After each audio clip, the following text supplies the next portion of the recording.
సోకులో ఎడదను ఊపే ఒడుగురి సుమబాల తీగవేణిలో సొగసుల తావిలో కదలని ఆటగా నిలిచిన వేడుక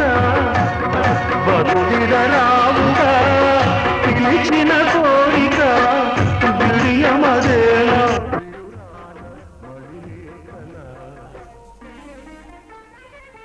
ఎంత